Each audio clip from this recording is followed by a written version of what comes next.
Hello, I'm here to talk to you about the Student Blogging Challenge. If you're interested in having your students communicate with classes around the world, consider participating in this challenge. Students can participate who are in grades 2 through 12, as well as teachers and educators. This March, there are over 115 classes, over 1,300 students representing more than 15 countries around the world. The blogging challenge includes 10 weekly tasks. Tasks include various activities, which I'll get to in a moment. There are also class blogs and individual student blogs. You can complete the tasks in any order, and you don't necessarily need to complete every single task, although the coordinators want a commitment from you that your class is going to participate as best you can. You can also read and comment on other blogs. Here's a sample of what some of the weekly tasks look like. You'll notice that they're all very kid-friendly. This week 6 blog challenge from the session that started last September included a survey of where grandparents are from. It asked about foods that are important to your family and special cultural events. So you can see that each week the challenges are things that kids will have a lot to say, and they'll learn a lot from their other partners around the world. The challenge takes place all over the world. This year, countries represented include Australia, the United States, Canada, New Zealand, Ireland, China, Norway, Honduras, and even Kenya. The challenge takes place twice annually. There are 2 sessions, one beginning in September, which opens for registration in August, and the March session, which you can register for beginning in February. The challenge began in 2008 with 1 teacher and 1 blog and has grown enormously since then. Why participate? That answer is easy. It connects your students with a global audience, and teachers get a lot of support with classroom blogging from the coordinators, and it's fun and you'll learn a lot. In order to get involved, you can go to the website and sign up, and this following screencast will give you some more specific details about exactly how to do that.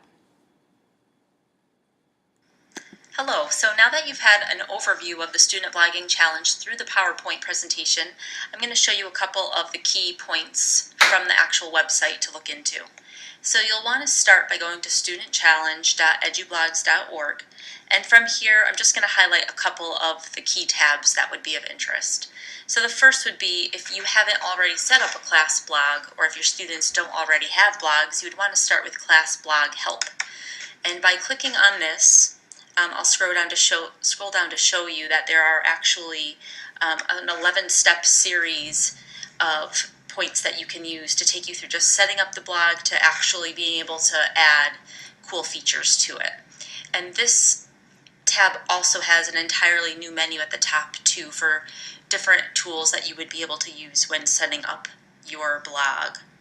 Now, going back to that home screen, the next important part to look at would be registering for this series. So by clicking this, you can then go down to see that there are 3 ways you can register. You can register as a mentor, which would be you in charge of overseeing some groups. You can register as a class, or you can register as a student. And so you would be able to direct your students to this if they're doing individual blogging. Now the next step here at the top, if you wanted to, these items here would just let you look at the classes that are already registered for this series and individual students who are already registered. And by clicking on those, you would see the grade levels and ages. So you would know who to actually respond to and look at to align with your own classes. The last thing I'll show you is about. Now, you've already been given a lot of background information through the PowerPoint, so the one item here I'll show you to finish up is the info for first-time visitors. And this, again, gives you some of the same information that you already were given, but there's also links to how you can receive notification of the challenges that are going on. So you can either sign up for email notification, or you can subscribe in a reader so that you'll have kind of a constant update of blogs that you're following. So overall, it's a great site that's very detailed with lots of help offered throughout the pages, an opportunity for badges, and every single screen has the contact information for one of the coordinators. So really you're in very good hands on this site. Thank you.